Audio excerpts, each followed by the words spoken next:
everyone, and welcome to this week's episode of Talking with Our Traders, a Caesars Sportsbook original series. This is where we sit down with our very own Caesars Sportsbook traders and dive deep into everything NFL and college football. Whether you're looking for insider insights or just want to hear what the pros have to say, you've come to the right place. I'm your host, Cindy Edwards, and with me today, as always, is Craig Mucklow, Vice President of Trading here at Caesars Sportsbook. Hello there. And Joey Fiesel, Head of Football here at Caesars. Hello. Okay, guys, let's dive into some college football. Joey, can you break down the Heisman race for us? Yeah, so we got three players I'm looking at right now. You got Cam Ward, who's your favorite, deservedly so. Miami looks like they're going to outclass all of their opponents remaining on their schedule. I think if he certainly can run the table from here, he can have a prove-it game in the ACC championship game, whether it be Clemson or Louisville, whoever that other team would be. So far, he's at a 72% completion rate, 1,439 yards, 14 touchdowns, 2 interceptions. So pretty powerful numbers so far. Yeah. Next one, Travis Hunter. I mean, say what you want about Colorado, but Travis Hunter is the best player in the field almost any game he's playing in. I think what hurts Travis's chances is A, Colorado will have plenty of games they're going to struggle in, and B, Travis' usage will carry some injury concerns as we go deep into the season, just like we saw last year. Mm-hmm. But he's putting up on offense 472 yards receiving, 5 touchdowns. On defense, 1 forced fumble, 1 interception. So very impressive player. It's just the concerns down the line that might hurt his chances. And then the other one, we're looking at Nico Iamaleava, the young gun from Tennessee. Has not put the same numbers as Cam Ward has, but I think what gives him the edge is the schedule they play. Unlike Cam Ward, Tennessee has Bama and Georgia on the schedule. If he has a great performance in that game, I think that'll certainly look better than Cam Ward's stat padding, if you will. But yeah, so far he's had 69% completion rate, 892 yards, 7 touchdowns, and 2 interceptions. Perfect. Thanks for that breakdown. Any interesting action in futures markets at the moment? Not really. I think what we're seeing right now is what we would expect. We're seeing a lot of Texas money and them being ranked number 1 down aligning with our future market. And seeing a lot of money on Alabama. I think we're going to see that as we get to the big game of the week. Miami action to go along with the Heisman favorite Cam Ward. But yeah, we're seeing a lot of really kind of that top-heavy action so far, and nothing that really stands out. Is it possibly because the lack of volatility now? Because there's 12 teams. A lot of teams are going to get in anyway, so that there's not going to be so much movement, whereas before it's 4 and that's it. Right, and I think it was like, this team might get eliminated this week, and then the X team looks great. And I think that, there's a big change now. Right. All right, let's get into the biggest matchup of the entire college football weekend, Georgia, Alabama. Joey, what should we expect from this matchup? Yeah, these are the 2 SEC Blue Bloods that faced off in the SEC championship last year. It's going to result in a huge splash in the futures market. I think this is going to be the game that kind of separates the top from the bottom. Alabama has not been a road underdog since 2007, against LSU in Saban's first year. Is the underdog warranted? Yeah, probably a little bit. But we're talking about a 2-point underdog. We're not talking about like 6 or 7. We are saying that Georgia's favored in this matchup. Both these teams are going to be coming off a bye. Both of the teams have been preparing for each other since January of this year. And we've seen a little movement towards Alabama, opening at 2.5. This may close at 1 Georgia, but I don't think it's going to go Bama favored. I think Georgia's the right side. The betting public is going to remember the Kentucky-Georgia game and the lack of offense. But I think, Georgia's the right side. Kirby's the better coach, and this will be that kind of opener. Welcome to the SEC for Kalen DeBoer. Give me the Dogs. Alabama ended Georgia's 29-game winning streak when they beat them in the SEC title last year. Always one of the games of the year. It's always on the calendar when I want to watch the games. Alabama owns this matchup, 43, 26, and 4 all-time, 8 of the last 9, and games played in Tuscaloosa, straight up, 8-2 Alabama. If this is a revenge game, this is a revenge game. But, Georgia -2, it's the right side. Yeah, I'm excited for this one. Heading into the weekend, which teams need to be on upset alert? The University of Ohio, I have an upset alert against Akron. Ohio is banged up injury-wise. This is a rivalry game. Give me Akron plus a 365 on the money line. I have Air Force as a 4-point favorite on the road to Wyoming. I'm always looking for money line value. I'm always looking for the spread value, so it's pure math. But also, Air Force have Navy the following week, so maybe they have one eye on their military service academy. There you go. Yeah. All right, we'll see. Okay, guys, let's move on to some NFL. We're already in week 4. Time is Crazy. flying. Yeah, it flies, yeah. Like, what the hell? Who is the best coach in the NFL right now? I have Kevin O'Connell. Oh, you've changed your mind from the Ooh. Super Bowl. Hey, well, right now. We're talking about right now. And I think what it shows is, everyone threw this team out going into the season. J.J. McCarthy goes down. They say, oh, they're going to be washed. You got Sam Darnold. Sam Darnold showed nothing. Sam Darnold's been pretty darn good. And they have a pretty good defense to follow up on that. And I know they beat a Niners team that is injured, this week, but that's still impressive. I think the Vikings are still undervalued. And if they beat the Packers this week, they'll be a true contender for the NFC. Yeah, big game. Yeah, big game. I read last night that Sam Darnold's younger than Joe Burrow, which I couldn't He believe. is. Yep. Yeah, Yep. that is a wild stat. Insane. The obvious answer is Andy Reid, 287 wins, 103 more than the second place coach. Ugh. But he has Patrick Mahomes. The answer is Mike Tomlin for me. Ooh. 3-0 this year. I'm pretty sure in week 1 I said they'd be the last team to get a win this year. Yeah. So egg on my face. 18 years as Steelers head coach, no losing seasons. He doesn't have any quarterback. He has no running game, just a defense. Just wow, like a level of consistency. So it's Mike Tomlin. Do you think they're the real deal? No. Okay. Yeah, no, they're gonna get caught with their pants down eventually. Yeah, you need to score points to win in the NFL, and Yeah. it's great holding teams to no points, but you've still got to score. Right. Okay. Speaking of quarterbacks, what should the Dolphins do at QB? Craig, I think I'm going to hand this one to you since it's your team. Like all teams with a clear number 1 quarterback, you need to have a respectable quarterback or a backup. The reason a lot of teams that have that standout number 1 and don't have a great backup is because the salary cap. Skylar Thompson and Tim Boyle are not that quality backup. If I was Chris Correa, the GM of the Dolphins, I'll be looking at a team that's got to stand out with a decent backup that's got some experience. So I lost $100 to you last year when I said Tom Brady would play for the Dolphins when Tua gets injured. Tua didn't get injured. I'm not going down that road again. If you're getting somebody off the street, probably Ryan Tannehill, played for Miami before, but then you don't know how match fit or ready he is. I'd be getting on the phone to Indianapolis now. I'd offer them a 6th-round pick for Joe Flacco with the proviso it becomes a number 1 if they win the Super Bowl. Like the guy's match fit, he's back up, he's ready to stand in. Anthony Richardson's the guy in Indianapolis. Is Tyler Huntley the answer? Maybe a short-term answer, but he probably starts on Monday as well after just joining the team. I would love to see Joe Flacco on the Dolphins. So would I. I would absolutely love it. So that's my GM angle, but it just shows you're an injury away from your season being over. Yeah. Joey, any other? Yeah, I think it's going to be tough to get a backup from another team just because they don't want this same thing to happen to them. Because if it does happen, that is your backup plan, and then you're just giving that up for a possible future pick. I just think a lot of teams aren't going to do it. I think Tannehill, it would be the guy. He can have that Joe Flacco come off the couch moment. But you're going to have to find a veteran to salvage this season. There's too much talent on this offense, and this offense is not built to run the ball. You got to pass the ball. And that was my other angle. Miami's problem is their offensive line is terrible. They score too quick, which means it's like the Bills of the 80s, 90s, when they just scored so fast. They put so many points up, but the defense was gassed. The offensive line is always injured.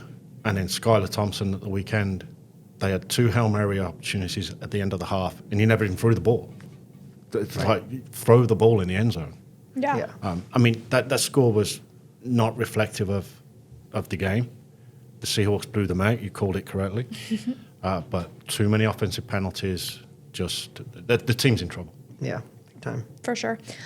We saw some rookies really show out this past weekend. Can you break down the offensive rookie of the year race, Joey?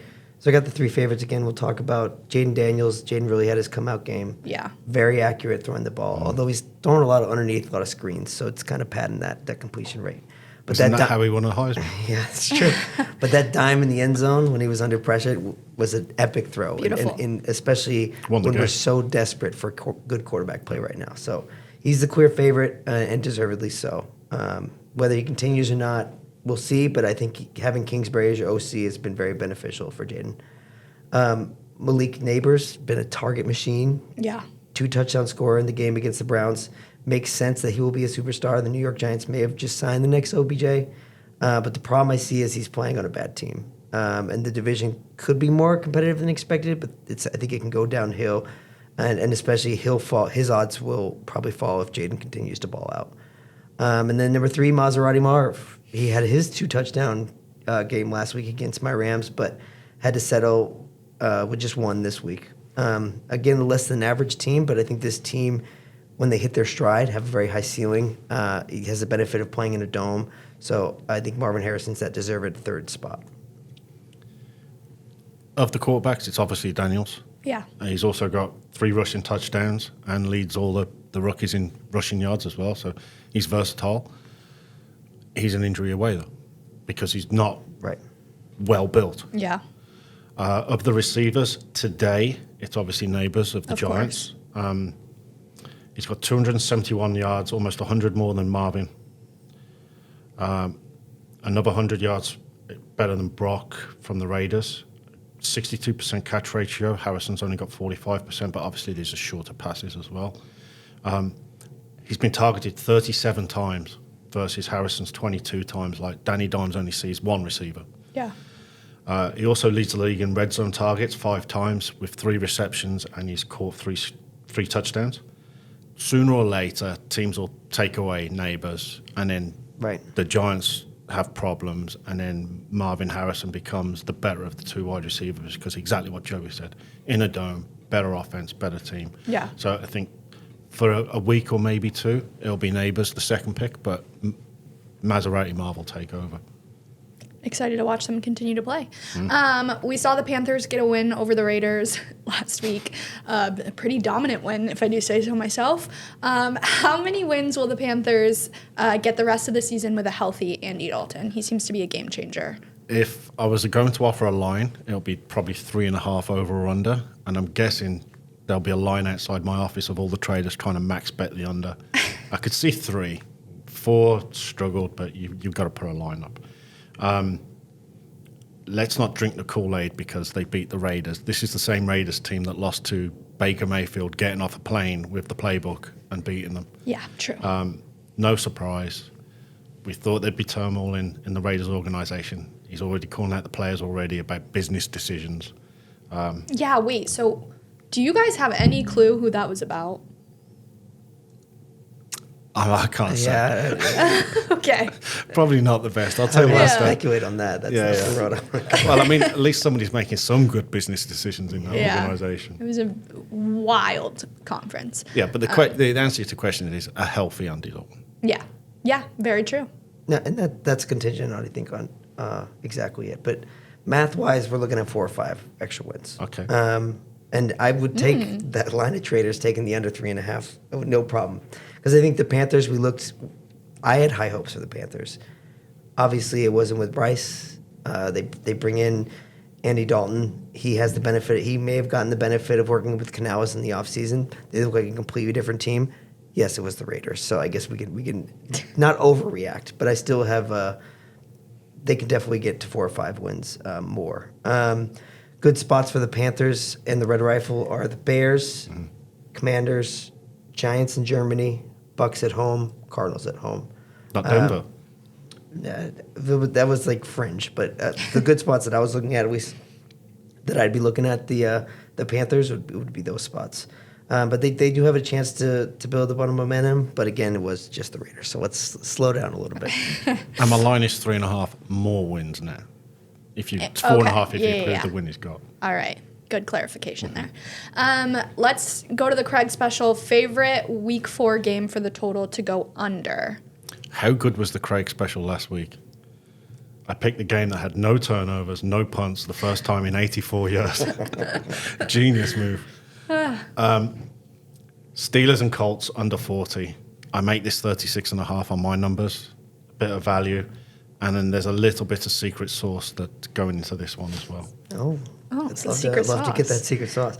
I went the same game. I think it's, the Steelers are going to be a great under team all year because, again, not a great offense, fantastic defense. TJ Watt's going to be bugging Anthony Richardson. And Anthony Richardson's really just made a few mistakes and just hasn't gotten that offense over. So, yeah, I think under 40, I agree. So Richardson just tank the season and trade Flacco to Miami. There you go. I want to see it too, Craig. Yeah. All right, the reverse. Favorite week 4 game for the total to go over. Joey? We got Ravens-Bills over 46.5. Oh, yeah, easy. I think both these defense. I mean, Bills defense looks a little better. We saw Hamlin get his first interception this week. That was exciting. But I think the Ravens again, really low on pressuring the quarterback compared to last year. They're better at stopping the run, which I think could have a problem for the Bills. So they're going to force the Bills to pass more. So yeah, I think this might be a shootout here. All 3 Ravens games have gone over. 2 of the Bills, 3 have gone over. That's not the one I went for, though. It's too obvious. Eagles and Bucks over 42.5. Okay. I made this 46. The Eagles' defense is playing well. They had a game plan with the Saints. Yeah. They held them to a low-scoring game, which is the way you beat the Saints. You don't go into a shootout. I just think this is a little bit different. The Bucks have not been great. I can see this being a shootout. No, yeah, the Bucks secondary is banged up too. Yep. But the only problem I have with that is, what is the Eagles' offense going to look at? We've got like 2 offensive linemen that might be in trouble. A.J. Brown, Devontae Smith might be in trouble. There might be not enough weapons to go around. But I looked at that one before, but the injuries stopped me. All right, I like it. Pick an NFL upset, Craig. The Rams over the Bills. How on earth is Caleb Williams laying 3 at home? Because the Rams are not good. Caleb Williams versus Matt Stafford in a matchup. I can't have it. I mean, the Bears were 3-point favorites against the Titans opening day? Yeah. Something like that. Yeah, it was around there. And they had no right even being in that game. Mm-hmm. I can't. This is the easiest game for the Rams so far. The Lions, Cardinals, and 49ers. For the life of me, I can't see why the Bears are favourite. I can. I've seen the Rams. You're in charge of it. I couldn't believe that they won that game on Sunday. But I went the Buccaneers against the Eagles. Again, it's really that angle of how is this Eagles offense going to look with all those injuries? Mm-hmm. And I think it's a great home dog spot for the kind of Bucs to bounce back after that bad loss. Yeah, that was a bad loss. Let's get back to our build your 3-leg anytime touchdown score parlay. Craig, you build yours first. Okay. My touchdown bromance of the week. But I've actually named this one. Oh, I like it. Because it pays 125 to 1. So the execs are not going to be happy if this cashes. And I've called it Showmance Me the Money. You know where I'm going, don't you? Yeah, of course. Travis Kelce 2 to 1. When was the last time Kelce was such a price to score any time? Yeah, with all the articles in the news, his boy Mahomes is going to get him the ball. He's going to score. Yeah. Lamar Jackson 6 to 4 anytime. I think that'd be who scores out of Allen and Lamar. And Derrick Henry owns the Bills, so they'll just be focused on Derrick Henry, and Lamar will carry one. And here's the winner, Durham Smythe at 16 to 1 for Miami. You're laughing because he had that ball in the end zone, in the corner of the end zone on Sunday. Mm-hmm. Should have held on to it. It would have cashed. Joey knew how much I liked that one all week last week. So we were adding it in 125 to 1. Showmance me the money. Showmance me the money. I like it. Joey, did you name yours by chance? I did not name it. It's okay. We can keep it as we can add names. We can keep it as next week. Joey's parlay.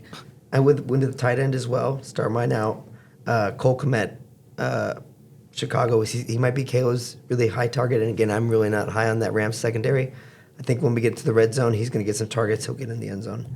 Nico Collins for the Texans, plus 105. Again, a lot of hurt, injured players for the Texans.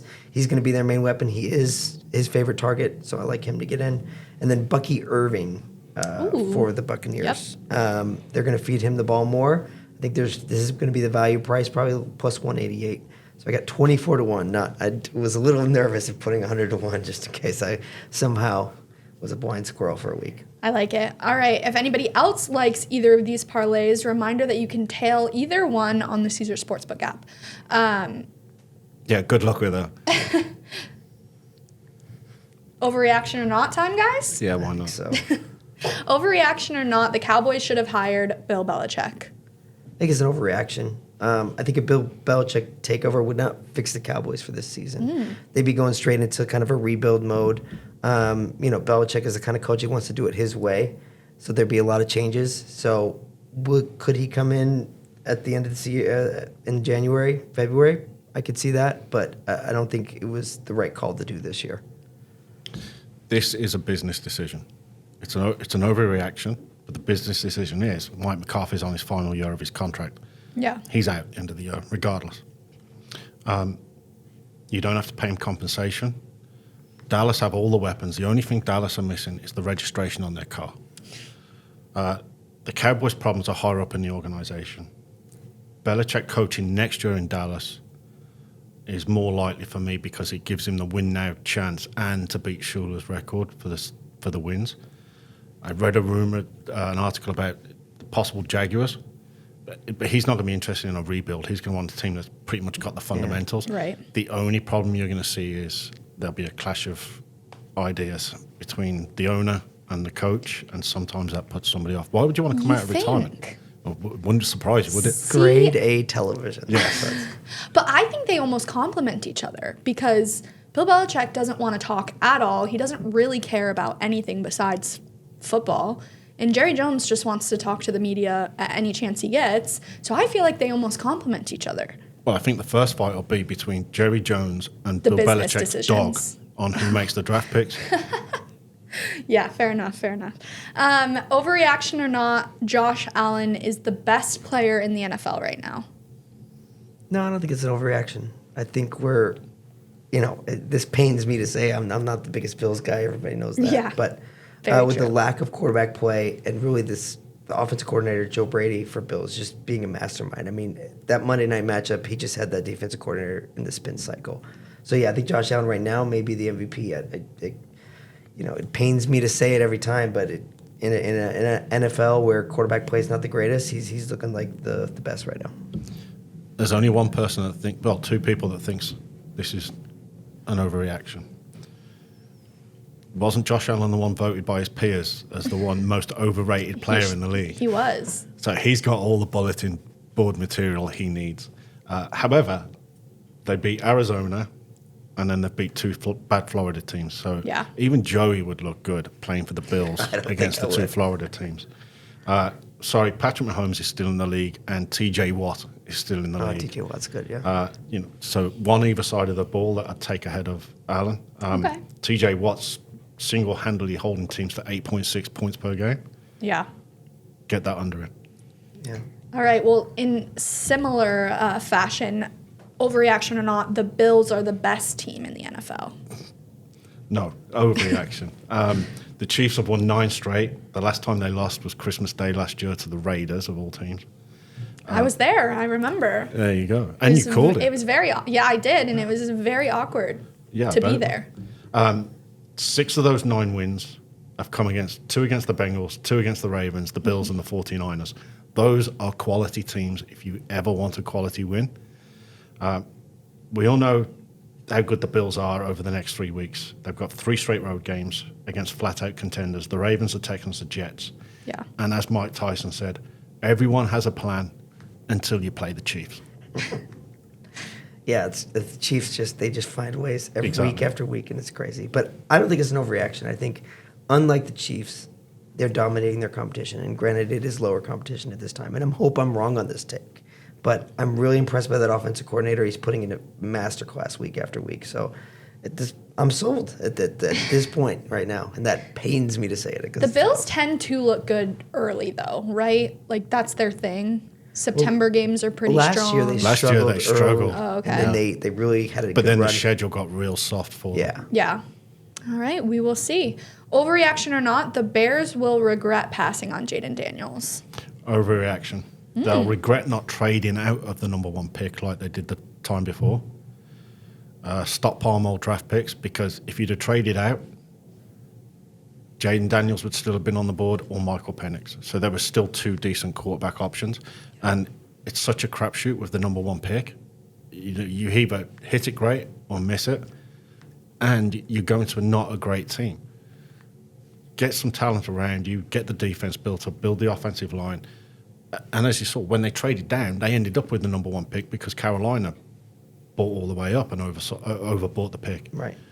It's too much of a lottery with the number 1 pick. There's no real I mean, I don't, what was the last one? Peyton Manning, maybe? Yeah. Yeah, it's tough. Joe Burrow. Andrew Luck.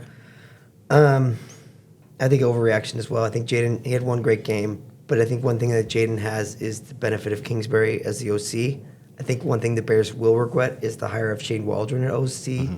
With all these weapons, they should not be struggling this much to get in the end zone. So. Yeah. All right, overreaction or not, the 49ers season is already over because of all of these injuries. Overreaction. Yeah. Because they're a 10-point favorite this week, which is the highest spread of the year against your Patriots. You know what that means, though. Well, yeah, because 6-point favorites or bigger are 1-12 against the spread and 5-8 straight up. Exactly. Another reason that they're not finished is because we have them at plus 675 for the Super Bowl, which suggests their season is not over. Yeah, absolutely because they're still not. second or third favorite. Yeah, no. If they get healthier and we get to the playoffs, I don't think any team wants to have the Niners on the docket in the playoffs. So even with home field in January, so yeah, it's overreaction. Overreaction or not, the Commanders will win the NFC East. Overreaction. The Eagles have some problems, but they'll be the NFC East champions in January. 7-1 to win the NFC East tells you that's an overreaction. Maybe they get to 9 wins. The division is a no. But that said, they did win the NFC East with a 7-9 record in 2020. So hope is not we lost. Get one of those every year. Exactly. Yeah. But the Eagles should be 3-0, bar a drop catch. And that division's different. And everybody's drinking the Kool-Aid because of how great Jaden Daniels was on Monday night. And he was great. Yeah. He was great. Yeah. Got to keep it up, though. Overreaction or not, Trevor Lawrence is a bust. I don't think it's an overreaction. He's not shown out. Tough couple games. Yeah. He really has regressed the past few seasons. And whether it's coaching or player turnover, that remains to be seen. But it's not an overreaction. He might be a bust.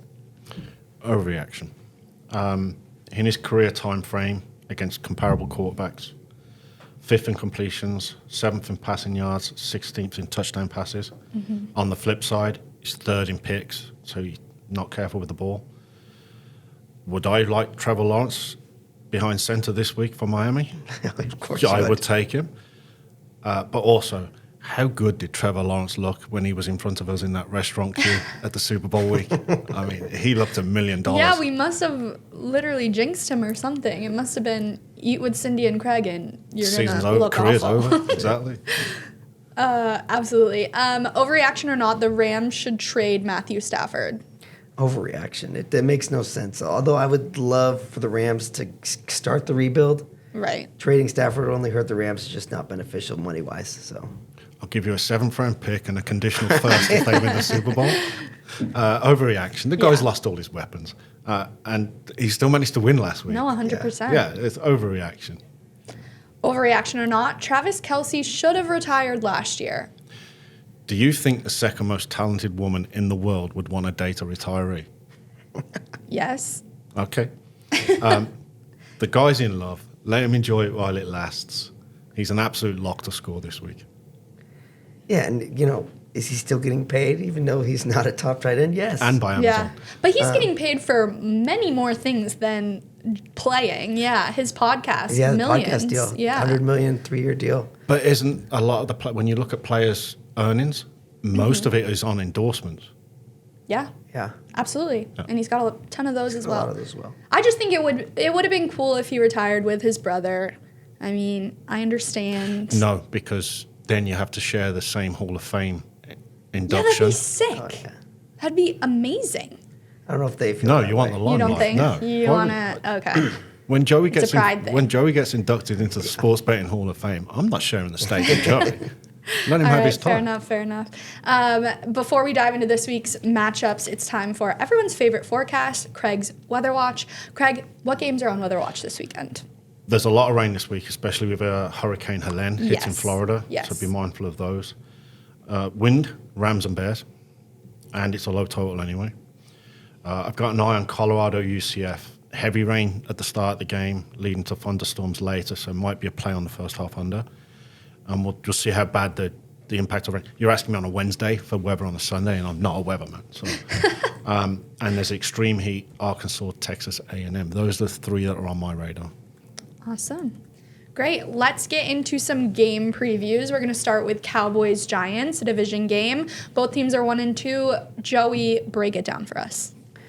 The Cowboys, Dak Prescott, are regressing this year as we expected. They did not go out and get a running back since losing Pollard last season, and it's clearly hurting them. Jerry Jones even said this week they couldn't afford Henry, and that's why they didn't get him. And with that regression, we saw that Sunday matchup play out where they just went down early, and then they could have had a comeback late, but they didn't get it there. Dak seems very upset. Thinks people are writing him off, and he's kind of has his own revenge story going. So we saw this look-ahead line was 7, Cowboys -7. When it reopened, it went down to 4.5, kind of reacting to both A, the Giants played better with weak neighbors, and B, the Cowboys just look like they're in trouble. We've seen that now go up to 5.5. I see it probably getting to 6 by Thursday, 6.5. But I think the other side, I think we're going is the Giants. I think this is a spot where they can succeed, they can still run the ball, and kind of keep it close. I don't think they're going to win the game. I think the Cowboys are desperate for a win, but I think they could definitely stick through it to the end. Cowboys have won 13 of the last 14 matchups. Yeah. Road divisional favourites are 0-2 against the spread this year. I made Dallas 3.5, so they're probably value on Giants +5.5, +6. Yep. But it just scares me too much. Betting on Daniel Jones in primetime. The one thing I did look at is Dak's player props, because Dak is lights out on primetime. His stats are off the chart. And I remember when I researched it last night, in the back of my head was like, how many times have I seen Dak Prescott score touchdowns, rushing touchdowns on primetime? And then I went back and I'm like, wow, it's not that often. It just feels like it was often. Averages 270 yards a game passing and almost 2 touchdowns a game on prime times on Thursdays. Daniel Jones is from 5 picks in his 4 home games versus Dallas. So Dallas might get the ball more. Tough one for me to call, but I think I'd probably take the Cowboys. I like it. All right, next up, we have the game of the week, Bills-Ravens. Ravens get their first win last week against Dallas, and the Bills have been dominant thus far. Craig, what should we expect from this matchup? As we said earlier, all of the games have gone over for the Ravens. Yep. 2 of the Bills have, so this screams over, so it's going under. The Bills have outscored opponents 109-31 since being down 17-3 against the Cardinals in Week 1. That's tremendous effort. Derrick Henry owns the Bills. He scored 7 times in 5 games versus the Bills, and this is the Bills' first real test. Arizona, okay, but it was in Buffalo. Yeah. They've got a 3-week stretch now, Buffalo, where it gets really tough, so we'll see how good Buffalo are. The Ravens have back-to-back tough games, and then the schedule gets really soft for the Ravens. Ravens win one of these 2. They've got the Bengals next week, so maybe there's an eye on that. Ravens -2.5 seems a fair enough number. It's one of those, again, where you want the 2.5. If it gets to 3, you take the Bills. Right. Tough one to call, but it'll be a hell of a game. Both. I mean, the Ravens were a toe from being potentially 2-1, and everybody was writing them off anyway. Yeah. They let Dallas back in, but the game was over. I mean, they went to what they... Agreed. The reason they got Derrick Henry was to pound the ball, control it, keep your defense off the field, and that's exactly what they did to Dallas. Yeah, fair enough. I think look ahead. This was 1.5, reopened at 2, now 2.5. So heading in the Ravens side, Ravens are going to want to run. Ravens are going to want to run the ball with Henry, like you said. He owns them, and the Bills are going to want to do the opposite. Ravens' pass rush has been abysmal, but they have a pretty good rush defense, so they're going to want to pass the ball. I can't wait for this matchup. It's hard to pick a side in this one, but yeah, I like the over, but so it's probably going to go under. All right, next we have Seahawks-Lions. This one's a tough one for me to call, to be honest. Craig, what are you thinking? On paper, I thought it was Lions straight away, but Seahawks have won 9 of the last 10 against Detroit. Wow. And a 37-31 thriller last year, which was a great game. Game 1 for Seattle of 3 in the next 11 days. So they get tonight, Sunday, Thursday, something like that. Yeah. Yeah. Seahawks record, they're 3-0. Looks good on paper. But they beat Bo Nix, Jacoby Brissett, Skylar Thompson. Very fair. Jared Goff is not in the same conversation as those. So I'd lean Lions, but the Seahawks have their number. Yeah, I like the Lions in this matchup. I think the Lions and Hutchinson have been wreaking havoc all year long, and I think that's going to put some pressure on Geno early, and that's what they're going to want to do. Seahawks also have a top 5 defense thus far, but again, they didn't play really anybody. I like the Lions in this matchup. I think the Seahawks will get their first loss in this one, and the Lions will cover easily. These are 2 teams where home field advantage is actually relevant too, right? It was well, we said Detroit were one of the top 3 Yeah. in one of the episodes before. Miami gifted Seattle the game. Yeah. Never competed at all, and so many offensive penalties and a lot of full starts and holding. And you put a lot of that credit to Seattle's home field, but Miami was just awful. Yeah. A lot of these teams have made Seattle look really good, so the acid test is this week to really see if Seattle are the real deal. Absolutely. All right, let's move on to our game picks.